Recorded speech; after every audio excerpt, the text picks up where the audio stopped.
The Safety and Security Conference Committee will come to order. Today is Wednesday, May 13, 2026, and we do have a quorum present. Let me just make a couple of announcements. The quorum consists of 3 Senate members, four Senate members. Oh, just let me try. 4 Senate members and 4 House members. 6? All right, we're going to correct this agenda form here. 4 Senate members. Anyone else want to join while we're gathering members here? Okay. All right, so by attending this hearing, we've got our standard security announcement. Everyone here agrees to adhere to the standard expectations and decorum of the committee as explained in the written document available with the committee handouts and any additional verbal instructions I may add as chair. So we've never had any real issues, but if we do, we have security present to take care of them. For the agenda here, we are not taking any action today. We're trying to get a little bit ahead of the curve. In the event that we get a target, we'll be in a position to do something and we won't have to scramble as much quite at the end. So our intention is to complete the agenda this morning, and then we're going to recess just to keep ourselves open in case we have some reason to reconvene and make more progress sometime today. While we don't anticipate coming back, we are just going to be ready for it. I do want to take a moment to make sure that we go through member introductions as well. So we're going to start to my right with the House members, Chair Moeller, and we can just go down the row with the members and introduce yourselves, and then we'll go to the Senate. Thank you, Mr. Chair. I'm Representative Kelly Moeller, representing District 40A, Northern Ramsey County suburbs. I am co-chair of the Public Safety Committee. I'm Paul Novotny. I am the representative from Elk River, Otsego, now then in Oak Grove, and I am the GOP House Public Safety co-chair.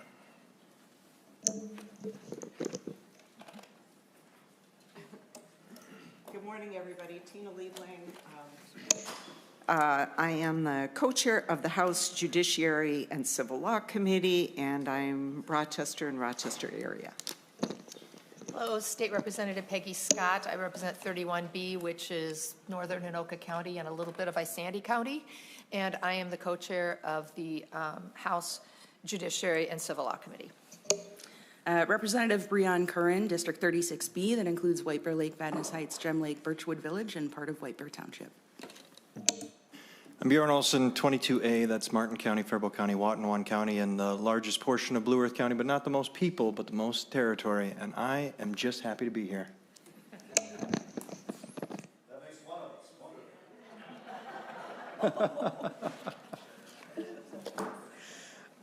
All right, I'm Ron Latz, represent St. Louis Park, Hopkins, and a portion of Edina, Senate District 46. I chair the Senate Judiciary and Public Safety Committee. Good morning, I'm Scott Dibble, and I represent a part of Minneapolis, the most beautiful part of Minneapolis, downtown, southwest, a little sliver of north, the Senate District 61. I chair the Transportation Committee.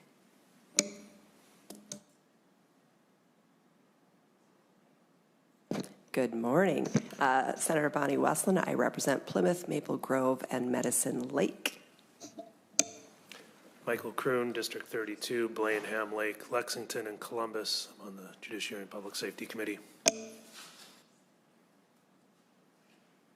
right, members, okay, we still have a mic delay. We had one last time we were in this room as well, so we'll just have to all do the best we can. We're going to do a side-by-side walkthrough for the policy portions and the spreadsheets. We'll have nonpartisan staff do that, so I assume staff have figured out who's going to start and manage this process. Someone raise your hand. We'll go from there. Let's start with the spreadsheet. Mr. Turner. Analyst. Starting in the spreadsheet, first agency is the Supreme Court. On line 4, we have safety and security. House funds these provisions at $376,027, with tails of $347,000 each year.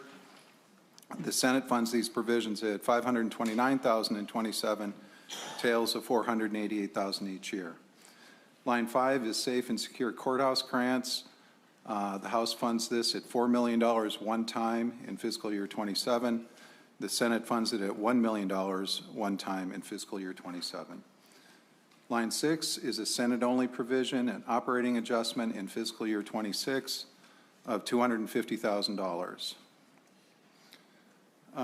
Lines 7, 13, and 19 are related. At the request of the courts, they redistribute the fiscal years 28 and 29 tail appropriations for the three courts. If you look, line 22 deducts $892,000 each year from the district court tails. Line 6 and 14 add $850,000 and $77,000 each year to the Supreme Court and Appeals Court tails, respectively. These lines are in total budget neutral. That's it for the Supreme Court. Move to the Court of Appeals. Line 11, safety and security. House funds these provisions at $60,000 with $33,000 each year in tails. The Senate funds it at $82,000 with $53,000 each year in tails. Line 12 is the Senate-only provision for fiscal year '28 operating adjustment, $70,000 one time. Lines 13, tail adjustment, I went over.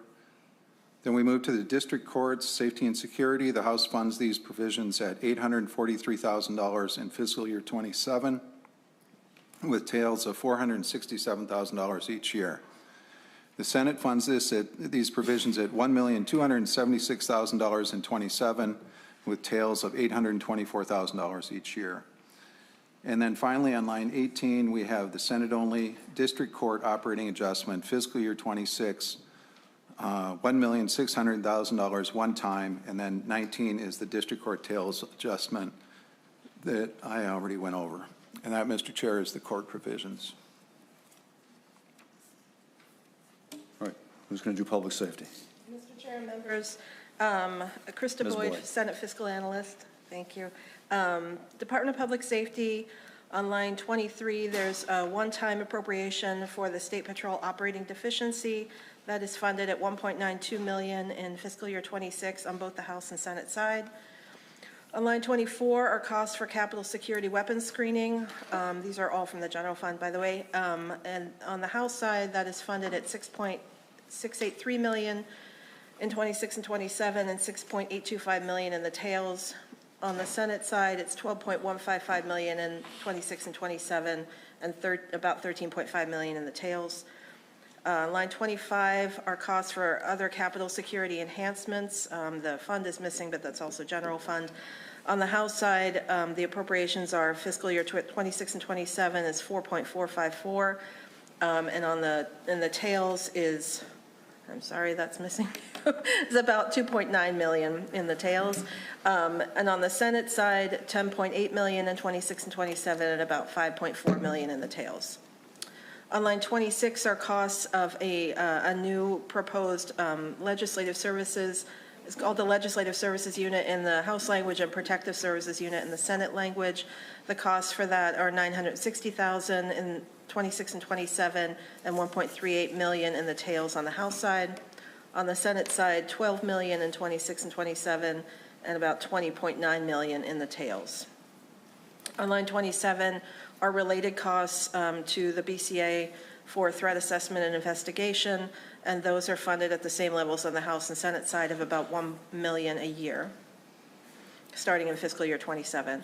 On line 28 is a House-only provision for a security services task force, and that's a one-time appropriation of $100,000 in fiscal year '27.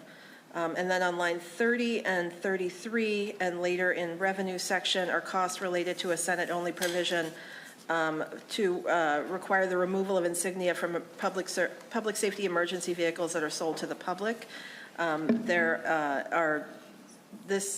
30 represents the estimated cost. I'm sorry. There's revenue related to possible civil penalties that are deposited in a special revenue account, and this would be the statutory appropriation of those revenues, and that's $90,000 a year starting in fiscal year '27.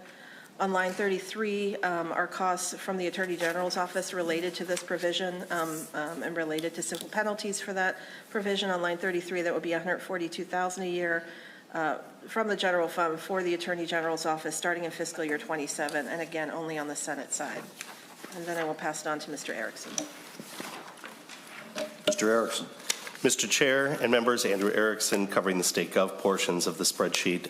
You'll see items relating to the legislature starting on line 36. On line 37 are security measures for the House that are proposed and already undertaken. That would be $1.38 million in the fiscal 26-27 biennium and $1.4 million in the tails. The Senate has that as $386,000 for the current biennium and $316,000 for the tails.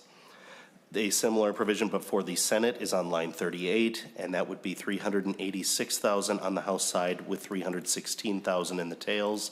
And the Senate has this priced at $1.8 million for the current biennium and $1.7 million for the tails. On line 39, there is also a House-only provision relating to modifying an existing open appropriation that would permit the legislature to reimburse, I believe it's the Department of Public Safety, for certain security detail measures, and that is priced at $2 million each year for a $4 million total in the tails.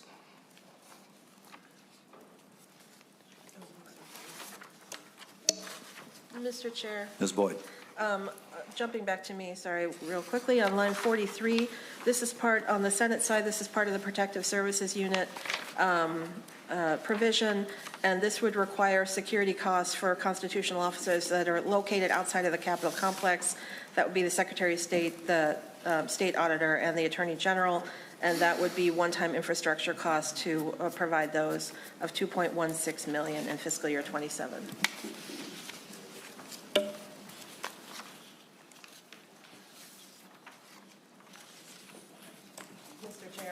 Ms. Boyd. Sorry.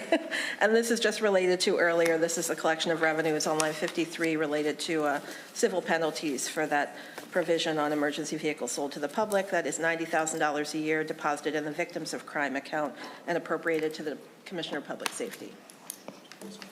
And I will just compare the totals really quickly. On line 60, I should note that there was a mistake in putting together the spreadsheet yesterday. On line 39, that $2 million open appropriation did not roll up into the totals. It's an open appropriation, but should still be counted as a general fund impact. So I will just add that real quickly.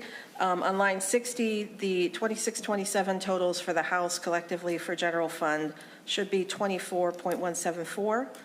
And in the tails, 20.6 million. And on the Senate side, the general fund totals are 47.32 million in 26 and 27, and 46.796 million in the tails.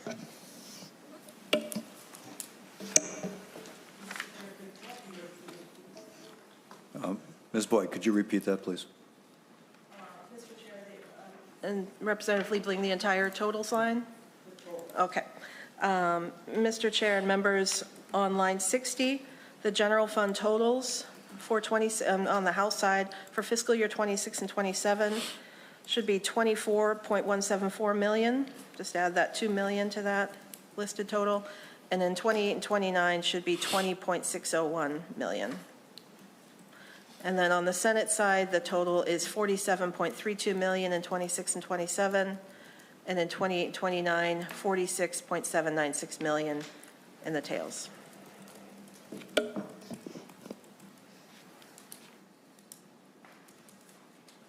All right. Do any other members have questions for fiscal staff regarding the spreadsheet at this time? Chair Moeller.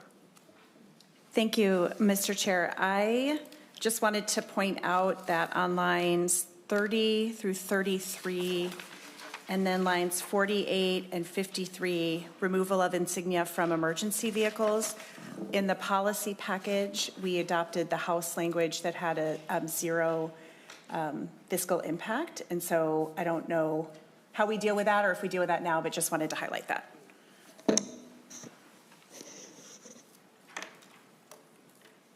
And we passed that language yesterday. I think both bodies passed it, right? Yeah. Any other questions or comments about the spreadsheet from members of the committee right now? Seeing none, we'll move on to the side-by-side policy provision walkthrough. Mr. Chair and members, Matt Burris with House Research. I'm going to start off and be trading with Mr. Watson in going through the side-by-side. Mr. Burris. Mr. Chair and members, the side-by-side is a landscape document, and just to orient members, it's kind of a reminder on this document. This is a working document that provides the language of both House and Senate positions and should be in your materials. The way it's structured is that the Senate language, because this is a Senate file, the Senate language is found on the left side, and the House language is found on the right side of the document. The document contains some default highlighting of differences between House and Senate language. For the most part, the Senate language is in statutory or bill order, but there are a couple of sections that are moved for alignment purposes to line up. You'll find a number of provisions on the House language, even paragraphs that are out of the natural order, just so that you're aware of that structure.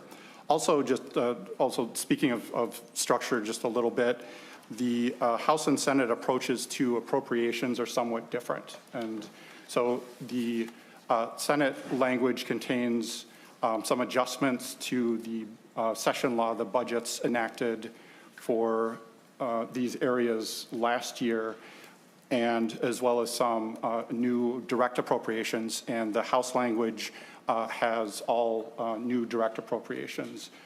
As you can see in the spreadsheet, the amounts are different, but there's also some structural differences that you'll notice. And organizationally as well, on the Senate side, there are different articles for the sort of different areas, and then the House language has appropriations all in Article 1. So I won't go into detail too much on the appropriations. Those are basically covered in the fiscal spreadsheet, but just to touch on it briefly, in the side-by-side, page R1 contains the judiciary-related tails adjustments, and then R2 is the beginning of appropriations, and the Supreme Court appropriations for House and Senate, and then Court of Appeals and District Courts start on R2 and extend into page R3. And then starting at R3 and continuing into the next couple of pages are appropriations to the Department of Public Safety for the various capital security purposes, as well as Bureau of Criminal Apprehension found at the bottom of page R5. And that then brings us to R6 and the appropriations to the legislature for both House and Senate.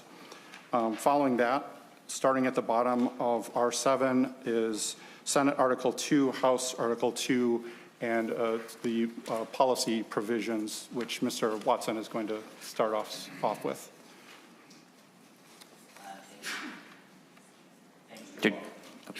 Thank you, Mr. Chair, members of the committee. At the bottom of R7, you have a Senate-only provision, which is Article 2, Section 1. It establishes a requirement to remove identifying insignia and equipment before a public safety vehicle is sold or transferred to the general public, and provides a civil penalty for violation. That goes over to R8, and at the bottom of R8, on the right side, is a House-only provision that adds security costs for members to the definition of member expenses, and this is in a statute that makes a standing appropriation to the legislative branch for some purposes. Turning to R9, at the top of R9, there's a House-only provision that makes a technical change to identify a cross-reference to a data practices provision on emergency contacts being added, which is directly below that on R9, Senate Section 2, House Section 3. There's a provision that provides for elected officials to provide their contact information to DPS for DPS to provide security and law enforcement services. There are some policy and technical differences here. The Senate encourages but does not require elected officials to provide the contact information, and the House requires them to provide it but permits them to affirmatively opt out. Turning to R10, you have Senate Section 3, House Section 4. This provision modifies the powers and duties of the State Patrol in connection with the unit being established by both bills, which the Senate refers to as the Protective Services Unit and the House as the Legislative Services Unit. There are some policy and technical differences. Both bills make technical changes. If you turn to R11 at the bottom, there's a new paragraph D in the House language, which explicitly authorizes the State Patrol to provide personal protective services upon request of the majority or minority leadership of the Senate or House. Turning to just below that on R11, Senate Section 4, House Section 5. This provides certain definitions for the chapter. On capital complex security, both Senate and the House define commissioner, but if you turn to page R12, right at the top, the Senate language also defines principal state official, and this is connected to the difference in approach to the Protective Services Unit between the two bills, where the House covers protective services for the legislature, and the Senate bill extends to these principal state officials. On page R12 as well, Senate Section 5, House Section 6. These provisions are the same in both bill, and they revise the statutory name of Capital Complex Security Division and as a section of the Department of Public Safety within State Patrol and rename it to Capital Security. Also on that page, you have Senate Section 6, House Section 7. These provisions expand the responsibilities of Capitol Security. Both the Senate and the House provisions require the director to staff Capitol Security fulfill its duties under the new unit being created, subject to available resources. The Senate language expands the responsibilities to include providing security and personal protective services to principal state officials, as I mentioned before. The House expands those responsibilities to including providing security for legislators. The House language also establishes on R13 that Capitol Security is presumed to be the lead law enforcement agency for investigating crimes that occur in the Capitol area. And the House language also requires that state troopers assigned to Capitol Security have training or experience in criminal investigations. On R13, just below that, you have sections 7 and 8 and sections 7 and 8 in the Senate and sections 8 and 9 in the House. Both of these sets of provisions make technical changes related to the overall. I think they're just technical changes. And with that, I will hand it back over to Matt to keep going through. Mr. Chair and members, bottom of page R13, Senate Section 9, House Section 10 set out annual legislative reporting requirement.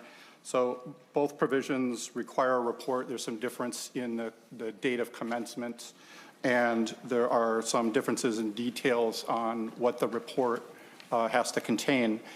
In addition, the House language towards the bottom of page R14 requires a second report that is not public and sets out some detailed information related to non-public security topics that would be provided somewhat more narrowly.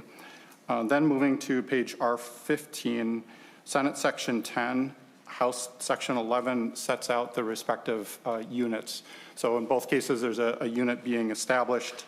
As was mentioned, the name of the unit differs, and there's a variety of differences in the duties of the unit, as well as a little bit on the staffing requirements. So there are some similarities on the general gist of security and protection within the duties, but a variety of kind of in the detail differences between House and Senate language. Both House and Senate also authorize agreements with local units or local law enforcement agencies and arrangements for appropriations that are made for the unit to be able to be then provided to local law enforcement as reimbursements. And then moving to also page R16 towards the bottom, Senate Section 12, House Section 13 relates to implementation and reporting. There's a Senate-only provision that sets out some initial implementation timeline requirements and requires a report and annual reporting for a period of time. The House language also requires a report, and so one-time report, and there's some difference in the details required of the legislative reports between the House and Senate language. And then moving to R17, a couple of the appropriations that were mentioned in the walkthrough are found here to the Attorney General and to the Department of Administration. And then also on R17, towards the bottom, there's a House-only provision, Section 12, which establishes a Security Services Task Force. And this provision sets out the membership, which includes legislators and some executive branch personnel and a couple other representatives from other entities and sergeant-at-arms offices. This section identifies a number of duties of the task force, which are found on page R19 in looking at various security services related topics, and sets out administrative and reporting requirements for the Security Services Task Force. That, Mr. Chair, concludes the walkthrough.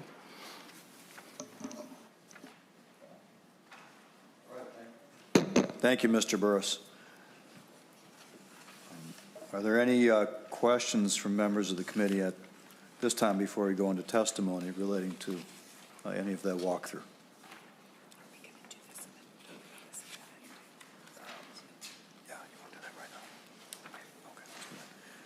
All right, we have Chair Moeller for an amendment to consider.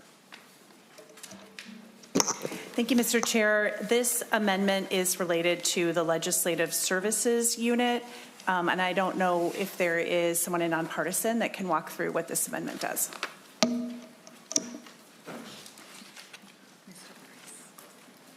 Mr. Chair. Mr. Burris.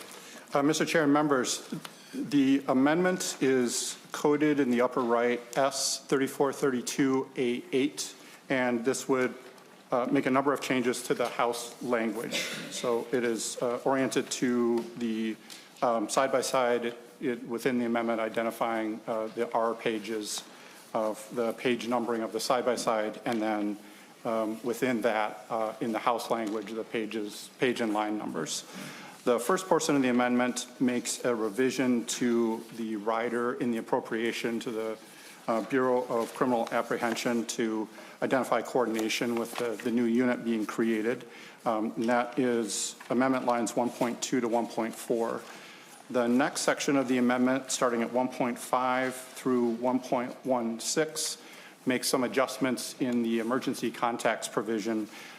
This is partially technical to reorganize and update terminology so that all of the data access and disclosure requirements are placed into one subdivision.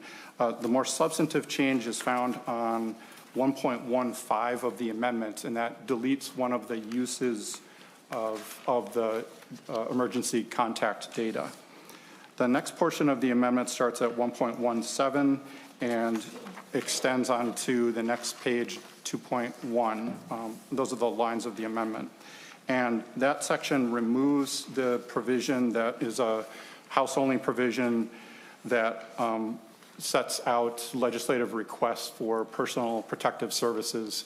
And that's largely replaced with additional language that's a little bit later in this amendment, sort of a different approach. That actually brings us to the amendment starting at line 2.2 and continuing on throughout this page. This sets out a new subdivision in the Legislative Services Unit statute and would create a bit more detail and guidance to the department on threat assessment and mitigation and management. So this provision includes identifying general duties and direction on dealing with threats. It sets out a prioritization schedule or series of prioritization levels in what threats to identify or perform an assessment and possible investigation of. That begins at amendment line 2.15, paragraph B. And then following that, there are a couple other processing elements in the amendment, and then some requirements set out on responding to requests when a request for an assessment is provided from the legislature. And that begins at line 2.29, paragraph E, and gives some details on the response and information provided back. And then another component of this language is found at the amendment line 3.8, which directs the House or the Senate to reimburse either the Department of Public Safety or a local unit of law enforcement in situations where there's personal protection and security costs incurred resulting from the threat analysis and investigation. The next portion of the amendment begins at 3.13 and continues to amendment line 3.18. This establishes a technical clarification, rewrite on the reimbursement provision that's provides for local law enforcement reimbursements of eligible costs. And then there's some implementation changes made as well in the amendment. This is at 3.19 through 3.24, as well as an effective date change. And this would add in an implementation directive to the department to explicitly tell the department to commence with the implementation of standing up the new unit. And then finally on 3.25, there's a technical fix to a cross-reference. That, Mr. Chair and members, is the A8 amendment. So members, the intent of placing the A8 amendment before us was for discussion purposes only, as I understand it. So is there any question, discussion from members of the conference committee?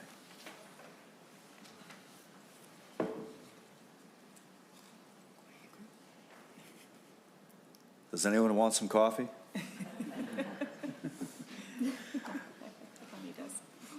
Bonnie wants coffee. All right.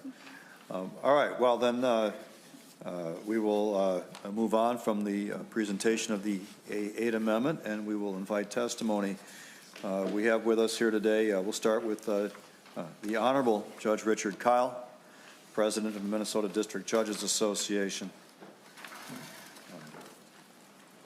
and the Judge of District Court, Ramsey County. Judge Kyle, welcome to the committee. Glad to have you here today. Thank you for inviting me. Let me just get my notes out here.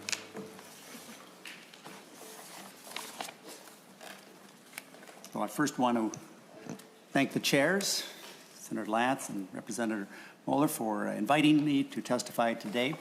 It's an honor. My name is Richard Kyle. I'm a Ramsey County District Court Judge, chamber just a few blocks away in downtown St. Paul. I've been on the district bench for almost 11 years. I currently serve as the Minnesota District Judges Association president, whose membership comprises approximately 400 judges across the state. Our members, almost every district court judge in the state is a member, and almost every member of the Court of Appeals and on the Supreme Court. We also have senior judges and retired judges as part of our membership. Now, MDJA, that's the Minnesota District Judges, 2026 legislative priorities seek to increase judicial and court safety. Specifically, the association supports the Minnesota branches 26-27 security priorities. which include legislative authorization and funding for judicial officers to address home security risks and services to address personal data protections. And I want to thank you for prioritizing safety here at the Capitol, and safety for you and your colleagues, and also safety resources, considering safety resources for the judicial branch. There are important matters. These are important matters to support, and unfortunately, every year, we find that they become more and more critical. I also want to thank you for your work over the last 2 years on the judicial safety policy requests. Those measures, combined with resources contemplated by the House and Senate bills, will provide us with protection for judges and key judicial branch staff. As you can see from the legislative pamphlet that was included in the materials, my colleagues from across the state have experienced a significant uptick in threatening behavior toward judges in recent years. A couple of years ago, in the material that we sent you, the District Judges Association conducted a survey to better understand the experience and safety concerns of our members. 239 judges responded, and the facts are startling. Just a few I'll highlight. Over 80% of judges have taken steps to limit and to protect their personal information. Almost 90% of responding judges have received inappropriate communications for their work. 37% of judges have witnessed an attempted or actual physical attack while attempting to conduct their job. 72% of responding judges have changed their personal behaviors. Several judges have shared threats against their minor children. Many judges noted death threats. The judges' chambers was firebombed, and several judges have noted that their home addresses have been compromised and that they are considering moving. Personally, myself, I received a communication from a disgruntled litigant to my home. It wasn't a physical threat, but it was a threat. And what was most concerning was the fact that this individual not only had my name, but had my spouse's name, had my address, and the property description from my home. Those are the legislative items that were provided in our judicial safety survey. Yesterday, I received some updated statistics from the judicial branch, which I want to share with you also. Approximately over 140 incidents have been reported to the branch in the first quarter of 2026, 140. That's a 100% increase from approximately 70 incidents reported in the first quarter in 2025. The branch has referred over 15 cases to the BCA's Behavioral Threat Assessment and Management Team in 2026. They report our cases being, quote, high-risk individuals. Jennifer Super, who's our judicial branch's sole emergency manager, we hope to get a couple more with this legislation, has since been invited to attend their monthly meeting. I guess that's a good thing, but it's also a sad thing. Last week, the Red Wing Police Department and the Goodhue Sheriff's Department had 14 sworn officers on site for the Supreme Court's oral arguments, their traveling oral argument. There was recently a threat to a judge, was recently reported, resulting in a felony harassment charge, and required the work of several different counties and state agencies. The county where the judge resided, the county where the suspects resided, the county where the judge was chambered, the county where there would be a conflict. The BCA was involved, the State Patrol was involved. These are all very concerning items, and they continue to increase, unfortunately.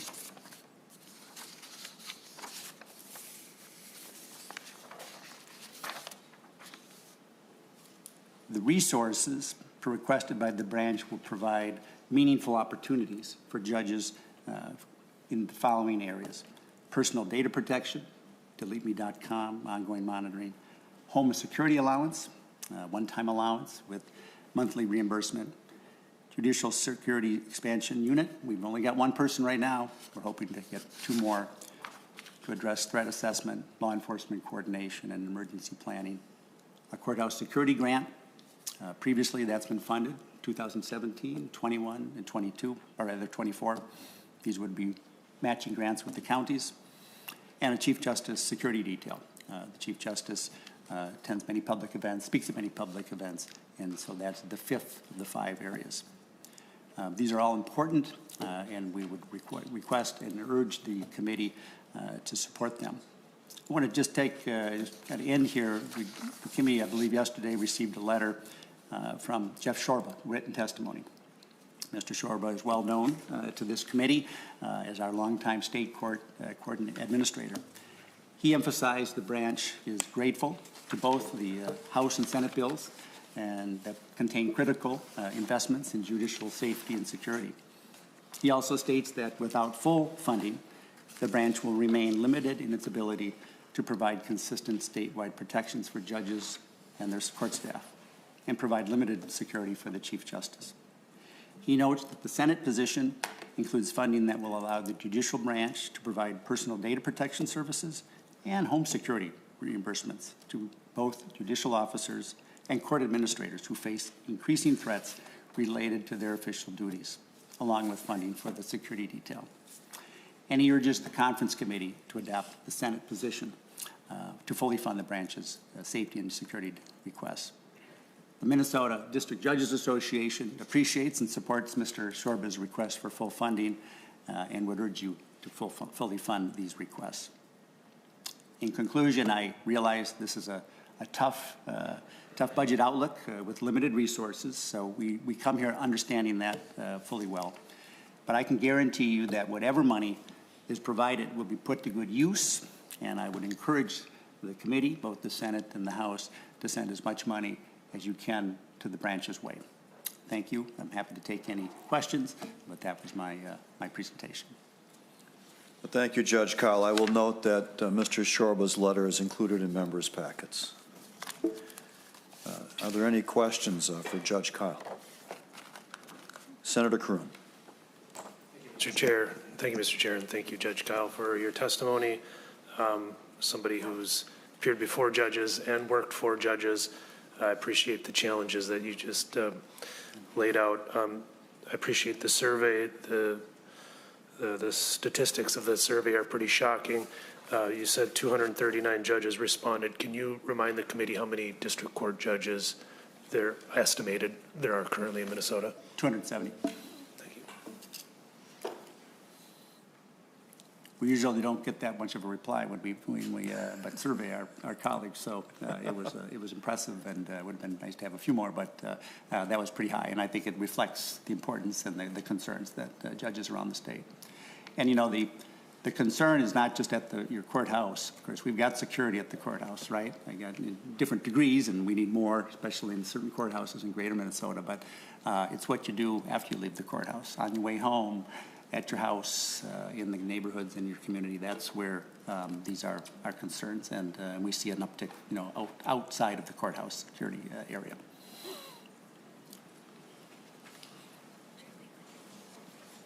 Chair Liebling. Thank you, Mr. Chair, and thank you for your testimony today. And I also want to express my concern and appreciation for the judges, and I also understand how tough it is right now to be in this profession, and people have choices, and we want to make sure that we have a strong judiciary. Question I have for you is whether there is a different level of threat, if you know, between the different levels of the courts. So we have the request for the Chief Justice, for example, but for the Supreme Court justices, and I don't doubt that everyone you know, feels and is under threat. But I'm just wondering if you see a difference between what the Supreme Court justices or the appellate court justices or the district court judges may be experiencing. Is there a difference in quality and kind, or quantity and kind? Thank you. Judge Kyle. Yeah, I mean, I think all levels, both the trial judges, the district, and also the appellate judges are subject to these threats. There are many more at the district court level just because we have many more district judges. We interact more directly with the public than the appellate courts, where they have lawyers appearing in front of them. They go out in the community, as I mentioned, to the Supreme Court. I would say on the day-to-day, It's the state court, district court judges. I always refer to the Ramsey County Courthouse as the people's court. It truly is. It's the people's court. The people are there every day. But the Supreme Court, the Court of Appeals issue important decisions, controversial decisions, and people can get quite worked up about that.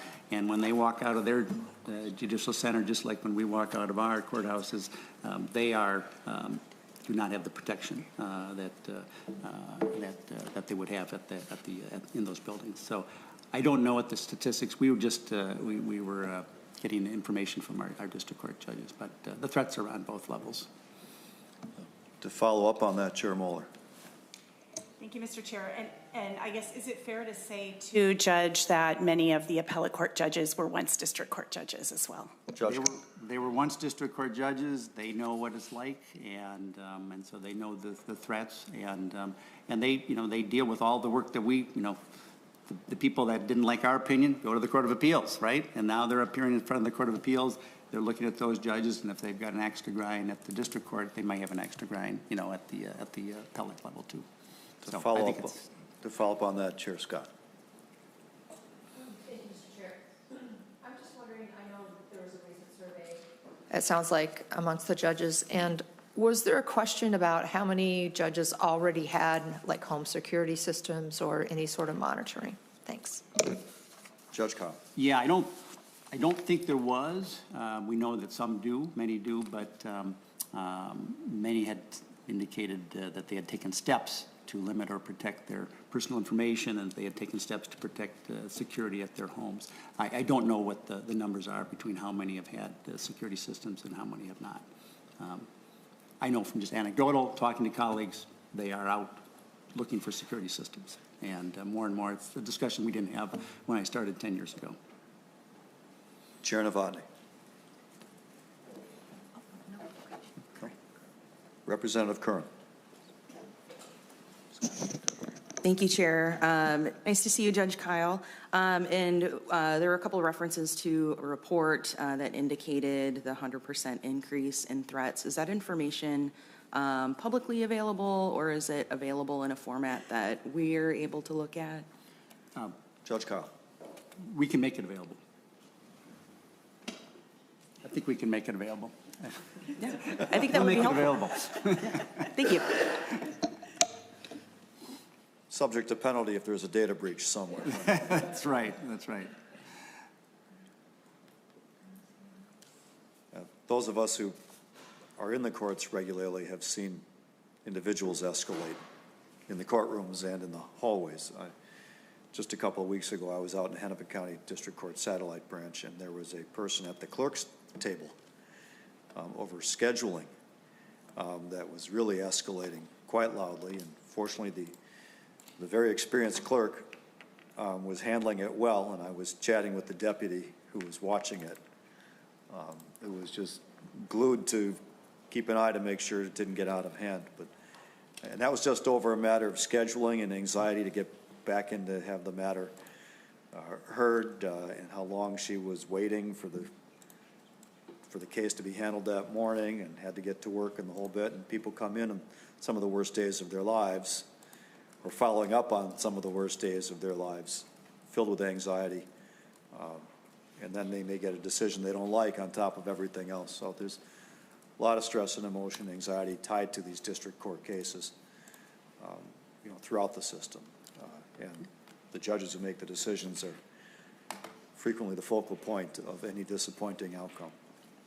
And the clerks are on the front lines even as much as we are, and they take many of the same threats and have to deal with the issues that we all see and experience. So our staff is, is exposed also from a lot of the work that we do. Yeah. Any further discussion? Chair Liebling.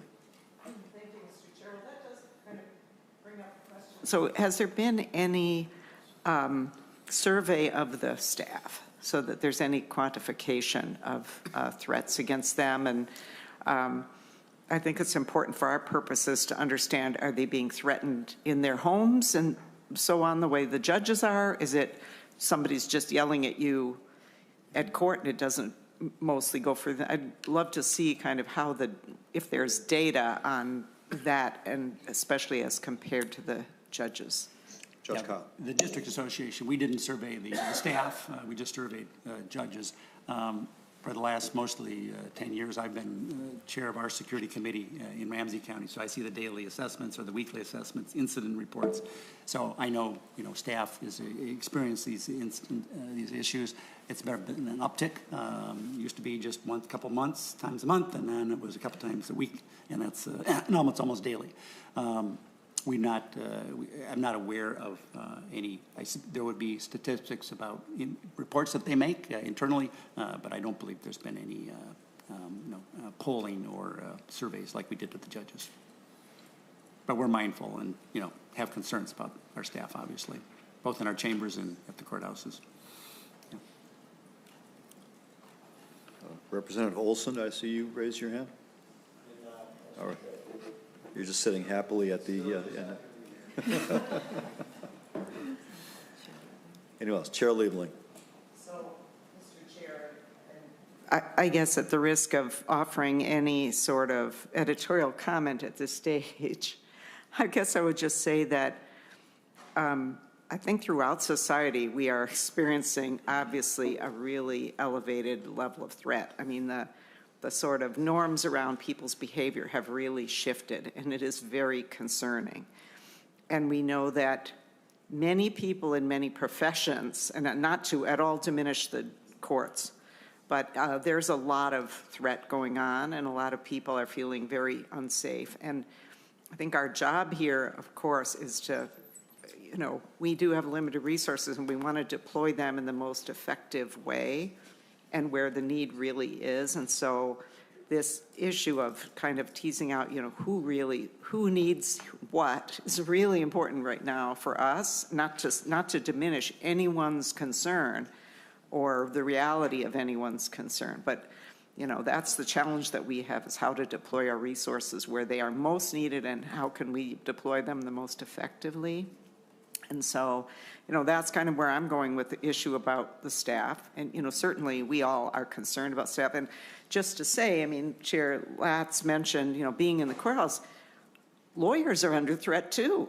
Anybody who represents clients in criminal court or is a prosecutor, I'm sure, is also feeling more under threat, or even lawyers in civil cases. So certainly there are lawyers in the divorce bar, those people are really always facing challenges. So there's just a really broad area of concern. We can't fix everything. We can't even help everybody. So we just need the most data we can so that we can make the best decisions we can, understanding that this is really a terrible new reality that everyone is facing. Thanks.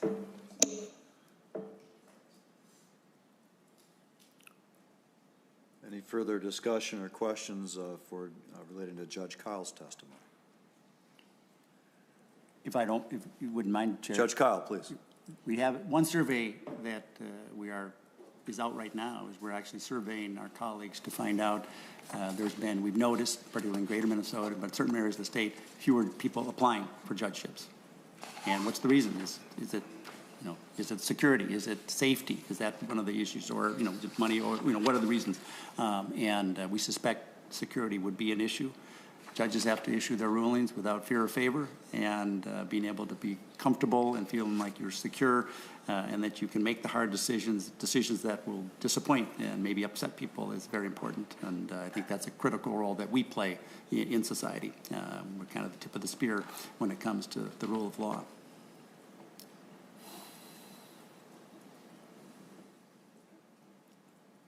All right, Judge Kyle, thank you very much for being here today. And thank you again for the invitation. For your testimony. Okay. All right, you're welcome to stick around if you wish. I will. Or get back to making those hard decisions. All right, next up we have Department of Public Safety Commissioner Bob Jacobson. Commissioner, come on forward.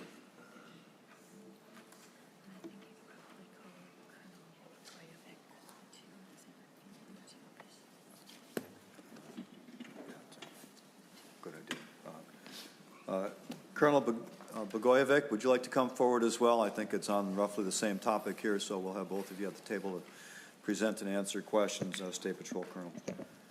Commissioner Jacobson, go right ahead.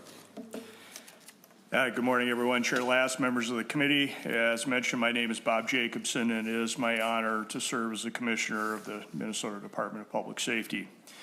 I do appreciate the opportunity to say a few words about the provisions you are considering for inclusion in House File 3432. We also submitted a letter, and so I will keep my comments brief. First of all, I want to thank the members of the committee for their work on this bill and the many conversations that we have had regarding capital security this session, and for your support of public safety and the Department of Public Safety, and particularly of the Minnesota State Patrol. Capital security is not just about the Capitol. It's a commitment to making legislators, staff, and the public safe so that this can be a place where everyone who visits has an opportunity to participate and have their voices heard. Weapons screening was one of the highest priority recommendations from the Axtell report on capital security issued a few months ago. And implementing weapons screening this session has allowed us to ensure that individuals are not bringing prohibited items into the Capitol. This important safety measure should continue once the session is over and will require ongoing funding to the State Patrol. We look forward to continued discussions about the best way to continue the screening without limiting access to this building. Both the House and the Senate versions of the bill include critical funding for the State Patrol deficiency that resulted from a year of unprecedented events, mutual aid requests, and additional legislative protection. As you begin discussions on the provisions included in this bill, please consider that the added duties and responsibilities for the State Patrol with regard to legislator security will require adequate funding. We certainly want to make sure that we can meet your expectations, and to meet those expectations, adequate funding is going to be required. We will need to be properly resourced to do this work. I also want to take a moment to call out funding in both versions of this bill for the BCA's behavioral threat assessment and management work. As it's known as BTAM, is a proven method to interrupt violence and prevent targeted attacks. Funding this work makes legislators and all Minnesotans safer. With that, my thanks to you, and I will turn it over, with the chair's permission, to Colonel Bogievich for additional comments. Thank you. Colonel, I will apologize for completely mispronouncing your name before. Colonel Bogoyevich, go ahead. Thank you, Chair. Good morning, chairs, members of the committee. I'm Christina Bogoyevich. I have the honor of serving as the Colonel of the Minnesota State Patrol. I'm here to testify to the items in the security package that would be implemented by the State Patrol. The first request is the State Patrol General Fund deficiency. This past year has brought many unexpected, unplanned events for the State Patrol. The events of June 14th required us to temporarily stand up additional executive, judicial, and legislative protections, along with adjustments in staffing around the state capitol grounds. In the fall, the Annunciation shooting took place, and we had personnel staff places of worship and schools around the city of Minneapolis. The most recent was staff responding to allied agency requests during Metro Surge. We had an additional 25 to 100 troopers that responded to areas around the Metro. Our mobile response team was in the Metro area 20 out of the 30 days surrounding Metro Surge. The second item is for ongoing screening. Currently, we staff 4 doors during the hours of business that is being conducted in the Capitol. With session ending, our request would be to stay consistent and keep 4 doors open for screening during business hours. We will look to continue to improve the process in the future to ensure the Capitol remains open and secure. The final request is for capital area enhancements. These recommendations allow us to implement some of the deficiencies that have been outlined in past assessments, include many in the most current Axtell assessment. As an agency, we have researched best practices around the nation and would like to make those additions at our state capitol. While I do not want to go into detail during a public hearing on areas we need to improve security, I can assure you that staffing, training, technology upgrades, and new equipment are all needed. The State Patrol takes protecting the Capitol complex very seriously, and we believe enhancements are needed as we see the number of threats increase in Minnesota and nationwide. As the Colonel of the State Patrol, I've heard directly from legislators in both bodies how important legislator security is. I believe the legislative service language will help meet what legislators are looking for, provide a more consistent response to threats, help identify any threats, and create plans to mitigate threats. This unit will need to be funded appropriately to accomplish the work decided in this section of the bill. I want to close by thanking you all again. Your support and dedication to the State Patrol, your colleagues, future legislators, and everyone who visits the Capitol is important. We have made great strides in Capitol security over the last several months. Fully funding this bill will cement those changes and create a lasting impact. Thank you, Colonel. Are there any questions or discussion from members of the committee relating to this testimony? Chair Novotny, then Chair Scott. Thank you, Chair Latz. For the Commissioner, thank you for being here, and Colonel. I just have a question. We mentioned the deficit that we have to make up. I believe it's $1.9 million, and you gave an outline of what they were. Would I be able to get a copy of the actual breakdown where that money was spent? Colonel or Commissioner. Colonel Blagojevich. Chair, Representative, yes, we can get a breakdown of those costs for you. Thank you. Chair Scott.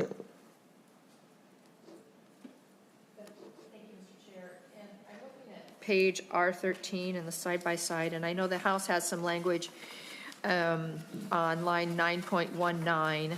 It says Capitol Security is the lead agency responsible for investigating alleged criminal offenses that occur in state-owned buildings and state lease-to-own buildings or on the grounds, etc.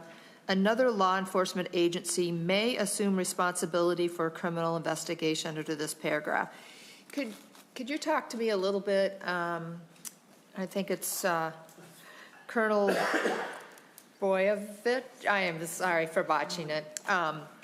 Could you talk to us a little bit about currently how investigations for any criminal activity are being handled right now in the Capitol complex? Colonel Blagojevich. Chair, Representative, thank you for the question. Right now, there is some confusion only because it covers many jurisdictions. And so we're responsible for safety and security on the Capitol grounds. However, it's in the city of Minneapolis, the county of Ramsey County. And so there's several law enforcement agencies. This really just solidifies that we would be the lead agency. However, if we need assistance, as we do around the state, we could lean into the city of St. Paul, the county of Ramsey, or the BCA for any investigations that need to take place. Right now, we do rely heavily on the city and Ramsey County if it's anything really out of threats or something that's taking place inside the Capitol buildings. Chair Scott. Thank you, Mr. Chair. And so what kind of training level in investigations do state patrolwomen have compared to other law enforcement agencies? I'm not on public safety, so I apologize. Colonel Blagojevich. Chair, Representative, troopers are peace officers in the state of Minnesota, so they all have the same college degree background. Then as a state trooper, we go through our State Patrol Academy, which is 14 weeks up at Camp Ripley. That is very focused on traffic enforcement and our traffic safety mission. So then when they come out, we do allow troopers to go to training through BCA, through other entities. This bill, we would truly focus to ensure that they receive criminal investigative training to be able to conduct those investigations. Right now, it's really what troopers bring to us, or what training they want to attend. We do go through, whether it's trespass, those types, but large criminal investigations, we would provide additional training. Thank you. Chair Moeller. Thank you, Mr. Chair. I just had a question or maybe a comment about the security enhancement request. A couple of us, Senator Westland and I, serve on the ACAS committee also, and I know that there's a separate bonding request related to security on the Capitol grounds. And I think there's some confusion among members about, are any of the things that are requested here eligible for bonding versus some of the other things that are requested by ACAS? Excuse me. And my understanding is there were only a couple of items here that are related to bonding, and that number has been subtracted from whatever the bonding request is. The bonding request is a different type of security, and that would be helpful to understand that. Thank you. Colonel Blagojevich. Chair, Representative, you are correct. When we first started to look at these, there are a couple of items in our request that could have been bonded. As we talked through with the Department of Administration, they removed those from the bonding bill, and so then we kept them in our request. Chair Moeller. Thank you, Mr. Chair. Thank you, Mr. Chair. And just for clarity, what's left in the bonding, that covers more of the whole capital complex than, is that correct, than some of the things that are here? Colonel Blagojevich. Chair, Representative, you are correct on that. That would cover the entire capital complex through the bonding. Ours is very specific. Any further discussion or questions from members of the committee? Senator Dibble. Thank you, Committee. Is this a new thing, this delay? Yeah. All right. Technical deficiencies. 7-second delay. So Probably waiting for an appropriation to fix it. Just to bleep my cussing, right? Thank you, Commissioner. Thank you, Colonel Blagojevich. Are you prepared to provide some feedback and input or guidance or enthusiastic endorsement of the A8 amendment? Have you had a chance to review it? And are you able to give us a response to, I think it's written in response to some of the conversation and feedback and input that has occurred in the past number of days. So are we getting there on the A8 in terms of, you know, some of the procedures, processes, protocols, hierarchy, et cetera? Which one of you wants to respond? Commissioner Jacobson. Well, thank you, Mr. Chair, Senator Dibble. We have had a chance internally to review that. We'll spend some more time, but I think we're certainly, pleased with some of the negotiations and discussions that have taken place. And again, our only reminder on all of this is that, funding is going to be appropriate too, and I know that's a separate discussion, just to make sure that we have the funding available to do this work, especially the legislative security, and then, and to ensure that we have the ability to employ and deploy these resources immediately or as quickly as we can. But we have read through it. We'll spend some time with our legislative staff again, but I think we're definitely going in the right direction. Thank you, sir. Senator Dibble. Thank you, Mr. Chair. I would just ask the chairs at the point at which we are going to move towards adoption that we have the commissioner and the colonel back to provide either that feedback or allow us some time to ask some specific and detailed questions, if that's all right. Absolutely. Thank you. I assume Commissioner and the Colonel are excited to come back, right? I have told my wife that my calendar needs to be cleared at home. So yes, I will be here. Yeah. Thank you. And Mr. Chair, Senator Dibble. I'll just show my hand. I want to know that it works from your perspective, of course. I really want to know it works from my colleague's perspective. And so I'm going to want to understand, like, some real life scenarios, what would happen under this language. Something happens, legislator is concerned about their safety, what happens under this? Because we're going to need to go back and explain that to our colleagues.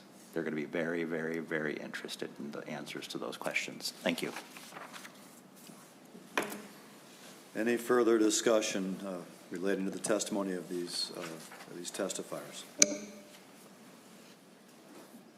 Any further remarks from Commissioner or Colonel? All right, thank you. Thank you. Thank you for that.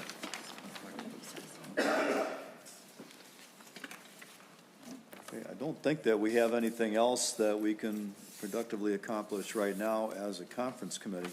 I should ask, is there anyone in the audience or in the room that wants to testify in connection with what we have before us? Sure, come on forward.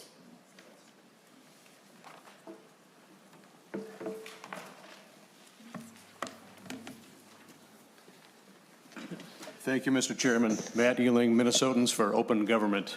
I just want to comment very briefly on the report that's required, starting on page 13 Senate language and compare it to the report that's required on the House side, starting on R13. We would urge the adoption of the Senate language because the House language has a couple of flaws that we would like to see not progress into becoming precedent in the way this body functions, namely that there's a completely not public report that's created on the House side, and there is a provision of that not public report that relates to information about how money was spent in the provision of security services. So we think from a precedential standpoint, it's bad to create a report that in its entirety the public can't see. There's a security data provision in section 1337 that can target specific security information if it exists in a public report and convert that to not public information, specific details that would implicate security. But I think as a procedural mechanism, it's probably a bad idea to start the creation of entirely not public reports for state agencies. So that's our feedback. Mr. Chairman, I'm happy to stand for any questions. Chair Moeller. Thank you, Mr. Chair. And I don't know, maybe nonpartisan staff can help us with this, but when we're talking about sensitive, very sensitive security information, it's always tricky, right? Like we want to make sure the public knows what we're talking about in general, but we don't want to say like this security camera is not working and we need to replace it, right?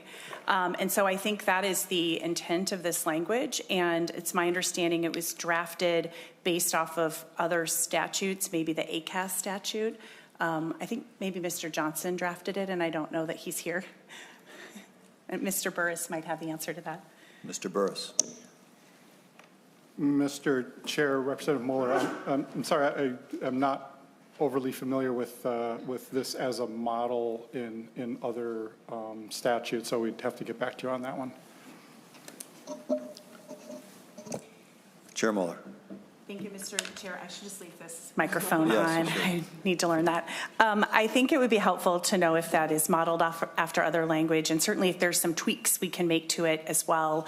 Just making sure that if we're just relying on that security provision and data practices, that we're still not giving out more information than we need to in the public report. Mr. Ehler. Mr. Chairman, Representative Moeller, no, your concerns are valid, absolutely. We would just note that in the past when the legislature has broached this kind of issue, for instance, in the creation of the cybersecurity working group and the Legislative Cybersecurity Commission, we made sure to work with those folks to make a cross-reference to 1337 in there so that any of their records that were legitimately security information would be covered by that classification. And it's our feeling that, especially because that classification has been in force for so long, 4 decades, and has gone through many, many iterations of judicial review and administrative review by the Data Practices Office, that it's well understood how it would function. So that would be our recommendation. You could even include, as was done in the Cybersecurity Commission language, a cross-reference to that section for comfort. Chair Moeller. Yeah, thank you for that. And I think there was a desire too to make sure that we don't have a report that's provided to the public that's so redacted people can't understand it either. And so just trying to thread that needle. I totally hear what you're saying, and I think we can get there. Thanks. All right, Senator Westland. Thank you. So my understanding was the concern raised is that the not public report specifically you raised was on 11.16 describing how money was used, but I do note that in the public report on line 10.27 it does require in the public report that it provides security service costs broken down by type.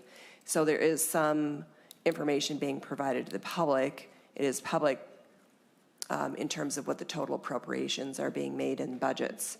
And so I think that this is an interesting dance that we do to try to ensure that there's sufficient information and accountability and transparency, while at the same time not oversharing information, but there is some provision in the report in the House language that would indicate what those costs were and how those are broken down.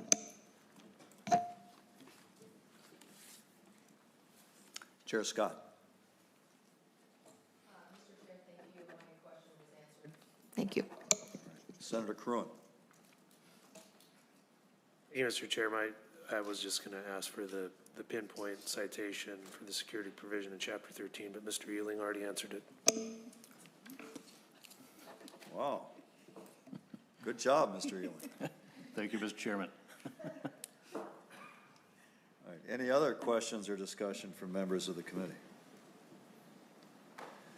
Thank you, Mr. Euling. Thank you very much. Anyone else in the room wish to come forward to provide testimony in connection with this conference committee? Okay, I'm not seeing anyone. So members, here's what we're going to do. In a moment, we're going to recess to the call of the chair. Members can put your documents and your notepads inside the black side-by-side folders if you wish, and leave them at your seats. They will be labeled and available at subsequent hearings. If you'd rather keep it yourself, you're welcome to do so, but just please try to bring it back with you to future hearings.